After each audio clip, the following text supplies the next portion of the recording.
faithfully conveying value by exploring great books globally. Hi, I'm Sally from Sally's Book Talk. Today, I'll be discussing the book Noise, subtitled The Flaws in Human Judgment. Have you ever heard a story like this? Imagine someone feeling sick, goes to the hospital. At the first place, the doctor diagnoses them with one illness, but at another hospital, a different doctor says it's something else. But then, I realized, with the same symptoms, they got two different conclusions. Or, in an antique appraisal show, some experts say the same item is worth a fortune, while others claim it's worthless. Why do their judgments vary so much? What you're seeing here is noise in action, which is exactly what this book is about. The book has three authors, with the most famous being Daniel Kahneman. Kahneman, an Israeli-American psychologist who won the Nobel Prize in economics. His last book was Thinking Fast and Slow from 2011. That book is a landmark in behavioral science. I've covered it before on Sally's Book Talk. After 10 years of work, Kahneman released his new book, Noise, in 2021. With Kahneman on board, the other authors are no slouches either. One is Olivier Sibony, a professor at ATC Paris. He spent 25 years as a senior partner at McKinsey, the top strategy consulting firm. The other is Cass Sunstein, a Harvard professor who focuses on policymaking. He was head of the White House Office of Information and Regulatory Affairs. Combined, they bring deep theory and real-world expertise, making them top leaders in behavioral decision research, key MS. With authors like these, Noise is a book you can't ignore. In the Chinese edition's foreword, Peng Kaiping, dean of Tsinghua University School of Social Sciences, said Kahneman's book is exciting and captivating. The New York Times hailed it as a masterpiece. The book has 6 parts, with the first 3 covering various types of noise. Part 4 delves into how noise arises.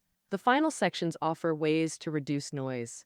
They blend theory with real-world examples to help you make smarter choices in your job and personal life. All right, in this discussion, we're going to tackle 3 main questions. First, what is noise? Second, how does noise actually come about? And third, how can we reduce noise? So let's dive into the first question. What is noise? Now, when people make judgments, they often mess up. As Kahneman explains, these errors stem from 2 things, bias and noise. In measurements or judgments, bias means consistently going off in one direction from the true value, while noise is random ups and downs in the error. Okay, that might sound a bit textbookish. So how do we wrap our heads around these ideas? Here's a simple example. Say you're really watching your weight, and you step on the scale every morning, but that scale's a little off. It always shows you're a pound lighter than you really are. Now, so you kind of know that, on average, you got to add that 1 pound difference to get your actual weight. And that 1 pound, that's the bias. It's the average error of your scale. Sometimes, if you hop on and off the scale real quick a couple times, you'll see the numbers don't match up. They bounce around a bit. That's noise right there. It's random variation, sometimes above your real weight, sometimes below. If you're still fuzzy on bias versus noise, here's an example from the book. Picture 4 shooters, A, B, C, D. A nails the bullseye every shot. B misses every time, but always to the same spot, clustered in the lower left corner. So we'd say B has a big bias. Now C, their shots are scattered all over the place, but kind of evenly spread around the bullseye. For C, bias is low, but noise is high. Then there's D. Their shots are both off target and all over the map. So high bias and high noise. Now, to really compare, B and C both have shots clustered in one area. For B, maybe the sights are off, so every shot goes to the same wrong spot. That's consistent bias. But for C, the bullets are spread out wide, probably because their hand shakes. So each shot goes in a different direction, leading to a lot of noise in the outcome. Whether it's weighing yourself or shooting targets, in multiple attempts, bias causes consistent, stable errors, while noise is random and scattered. That's the fundamental difference. In Thinking Fast and Slow, Kahneman focused on how bias affects people's decisions. But in this new book, he targets noise. This part in the book, Kahneman concludes that bias and noise contribute equally to errors. In other words, to reduce judgment errors, we need to overcome bias and also reduce noise. Of course, the concept of noise has deeper implications. Although it's random and scattered, upon closer look, noise can be categorized into level noise, pattern noise, and occasion noise.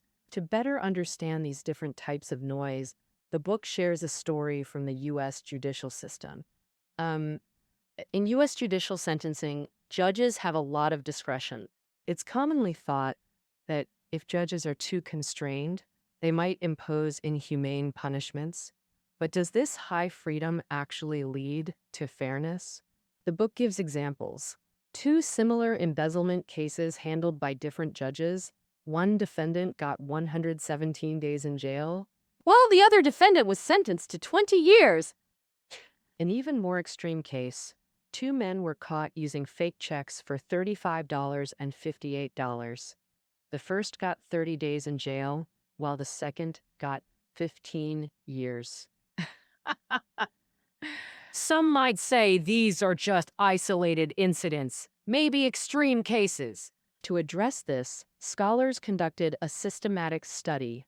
They had 50 judges from different U.S. regions each review 20 fictional cases with identical information, but sentencing outcomes varied wildly. For 16 out of 20 cases, the judges couldn't agree on consistent sentences.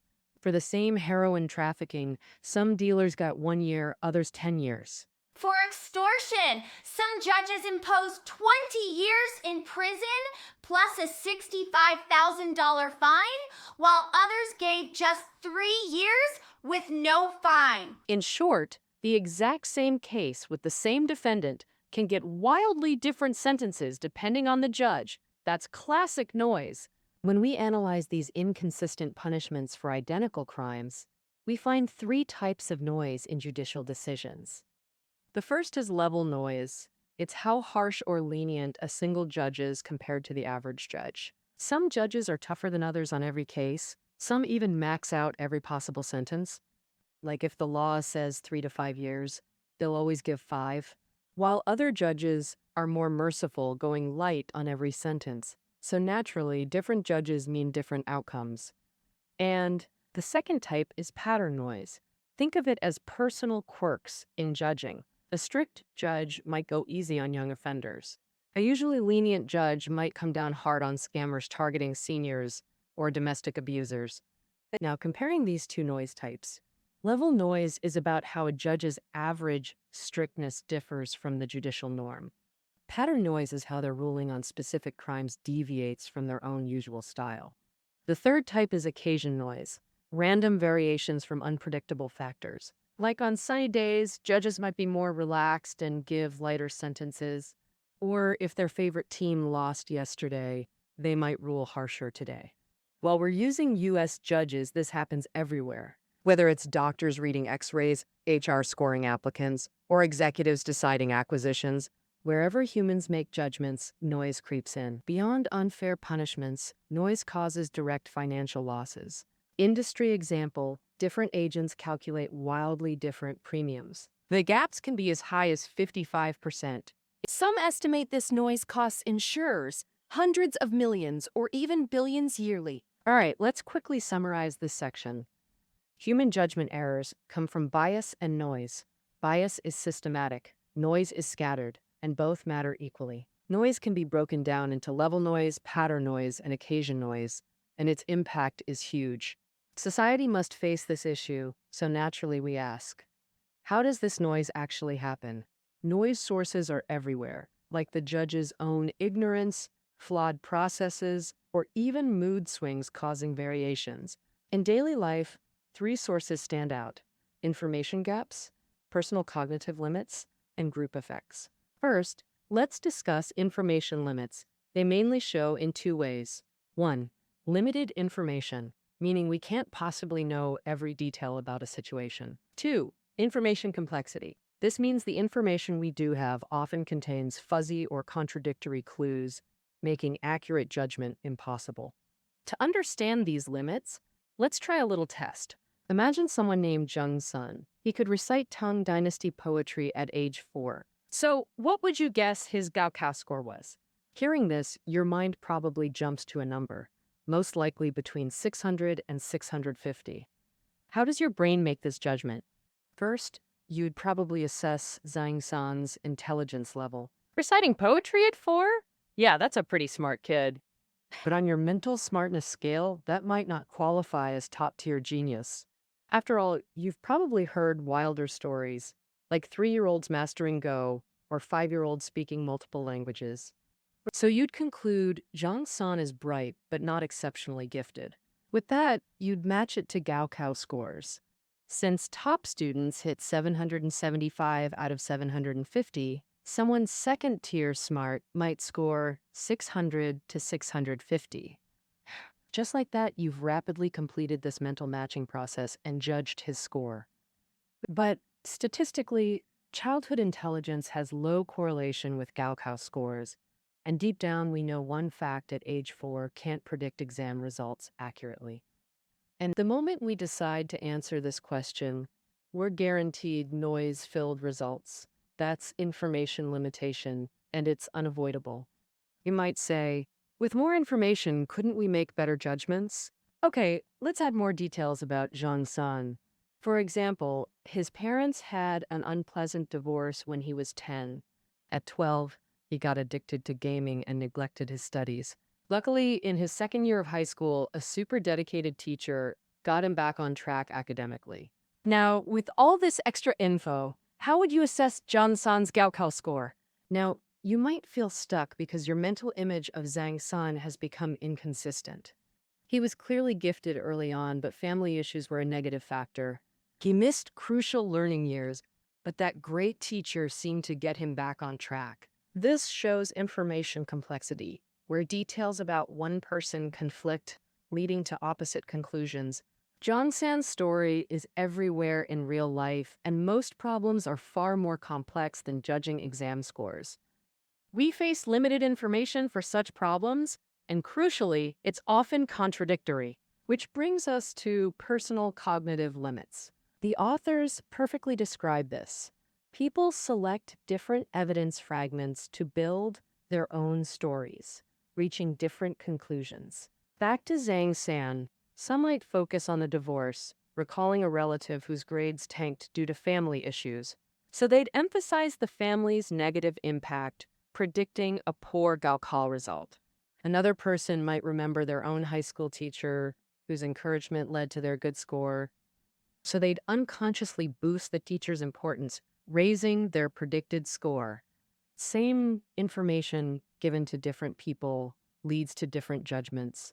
That's noise emerging. Beyond these sources, people's judgments are also swayed by others, what we call group effects. When analyzing noise in group decisions, the authors highlight a phenomenon called information cascade, where cascade refers to a chain reaction and noise gets amplified. So what exactly is an information cascade? Let's use a meeting example. It might sound tricky at first, but put yourself in the situation and you'll get it. Imagine company executives discussing candidates for a new CEO. 2 candidates, John Song and Lee Si. The meeting starts. Executive A speaks first, saying Zhang San is best. Next is Executive B, knowing A's view. If B also favors Zhang San, they'll agree. If I'm sure, they'll still support Zhang San to align with A. Now comes Executive C. Unless C has strong evidence for lie C, they'll just follow the others. This doesn't mean C is weak. Put yourself in their shoes. Yes, C might think A and B have insider info about the candidates they lack. So rationally, C follows A and B, now trapped in an information cascade. Similarly, later speakers increasingly lean toward Zhang San. The twist? A's initial judgment was probably based on limited info, but their comment triggered this cascade, pulling others in. Later speakers might have no opinion on Zhang San, or even think he's wrong, yet all still choose him. So initial noise gets amplified through cascades, causing flawed decisions. Note, information cascades differ from ordinary conformity. Conformity means doing what others do for group safety, often irrational. In information cascades, everyone acts rationally based on their knowledge, yet the group decision magnifies noise. All right, let's recap the sources of noise. When facing complex problems, we often encounter conflicting clues, and human cognition has limits. People pick different evidence fragments to build their stories, leading to noisy judgments. And As more people join the decision-making, noise amplifies through group effects, causing bigger errors. And since noise causes such harm and we understand its sources, we can now target solutions to reduce it. Depending on different scenarios and needs, the authors introduce many noise reduction methods in the book, but they stress, while reducing noise prevents errors statistically, you may never know which specific errors were avoided. It's like washing hands. You don't know which germs you're preventing, just that it's good disease prevention. The authors call noise reduction strategies decision hygiene, reminding us that just like personal hygiene, we need judgment hygiene. Hygiene prevents errors before they happen. Here we'll focus on 3 key methods. Most helpful for personal life, improving cognitive style, using algorithmic rules and independent multi-person judgment. First, improving cognitive style. Specifically, stay open-minded and avoid rushing to conclusions. Open-mindedness means calmly accepting new evidence that challenges your views. In 2011, a study recruited thousands of volunteers to predict hundreds of global events. Questions included things like, will any country leave the EU next year? Volunteers could update predictions as new information emerged. Even so, most volunteers performed poorly, except about 2% who far outperformed others. These super forecasters were ordinary people across professions, yet their predictions beat professional analysts' averages. Observing these super forecasters, researchers found unique thinking patterns, primarily their use of actively open-minded thinking. They don't see changing their minds as weakness. They constantly update predictions with new perspectives, achieving extraordinary accuracy. Additionally, the authors note that good decision makers avoid rushing to conclusions. After making judgments, they quickly reflect on possible errors, resisting impulsive decisions. A cognitive reflection test measures this trait. Let's try it. Please answer this question. In a race, you pass the runner in second place. What position are you in now? Many blurt out first, but pause and rethink. Passing second place means you're now second. This cognitive reflection is essentially think before you act. In short, staying open-minded and deliberate is key to reducing personal noise. But human ability has limits. To combat noise, the authors argue algorithms or rules are most effective. Algorithm here means simple formulas or complex AI. Even basic algorithmic models outperform humans in reducing noise. A 2020 study examined judges approving bail applications. Wrongly denying bail causes unnecessary detention. Wrongly granting bail risks escape or reoffending. Researchers built a model with just 2 parameters: defendant's age and past failures to appear in court. Older defendants pose less flight risk. Skipping court suggests weaker legal awareness. This simple algorithm, calculator-free, outperformed nearly all judges. Beyond law, simple models beat experts in medicine, assessing tumors, heart risks, newborn health, using just few parameters. Also, setting rules significantly helps reduce noise. To limit judges' excessive sentencing freedom, in 1985, the U.S. Sentencing Commission created guidelines by analyzing average sentences from 10,000 real cases. These guidelines divided crimes into 43 severity levels, each with specific sentencing ranges. Judges could deviate from these ranges to increase or decrease sentences, but had to justify their reasons to the court. The guidelines gradually took effect. When first implemented, sentencing differences between judges averaged 4.9 months. 3 years later, this dropped to 3.9 months. Unequal punishments for same crimes significantly decreased, but the guidelines faced fierce criticism. Some judges felt they prevented full consideration of case specifics. In 2005, the U.S. Supreme Court made them advisory rather than mandatory. Subsequent studies of 400,000 criminal defendants showed sentencing disparities increased significantly again after 2005. Whether using algorithms or rules, it's about minimizing human involvement to reduce noise. Our third noise reduction method does the opposite, involving multiple people. This method is called independent multi-person judgment. Emphasis on independent. A true story shows why independent judgment matters. In 2004, terrorist bombings in Madrid, Spain, killed and injured over 2,000 people. Police found a fingerprint at the scene and shared it globally with law enforcement. Days later, the FBI matched it to Brandon Mayfield in Oregon, USA. They arrested him without concrete evidence. But Spanish police soon notified the U.S. they'd identified the real perpetrator via fingerprint. Mayfield had nothing to do with the case. 2 weeks later, Mayfield was released. The U.S. government apologized and paid him a $2 million settlement. This case is truly unbelievable. How could America, with the world's most advanced forensic tech, make such a huge mistake? The answer lies in the fingerprint analysis process. Police have used fingerprint matching to identify suspects for over a century. Think about it. We use fingerprints daily for phone unlocks or airport security with total confidence. But daily prints use professional devices. They're clear and complete. Crime scene prints are often partial or contaminated, relying on expert judgment. Where there's judgment, there's noise. Plain and simple. In 2012, the FBI had 72 examiners re-review 25 fingerprint pairs they'd analyzed 7 months earlier. 1 in 10 judgments needed correction, proving fingerprint evaluation is full of noise. In Mayfield's case, 3 examiners analyzed the print. Unfortunately, the first examiner got it wrong. Being highly respected, the next 2, knowing his conclusion, also matched it to Mayfield. After this lesson, the U.S. redesigned fingerprint analysis protocols. Now, examiners get no suspect info beforehand. Second verifiers don't know prior judgments, ensuring independence. More independent judgments yield better results. The authors provide mathematical proof. Statistically, averaging 100 independent judgments reduces noise by 90%. Averaging 400 judgments cuts noise by 95%, essentially eliminating it. Thus, independent multi-person judgment creates collective wisdom. Okay, let's summarize these noise reduction methods. First, improve our own cognitive style. Make decisions with an open mind.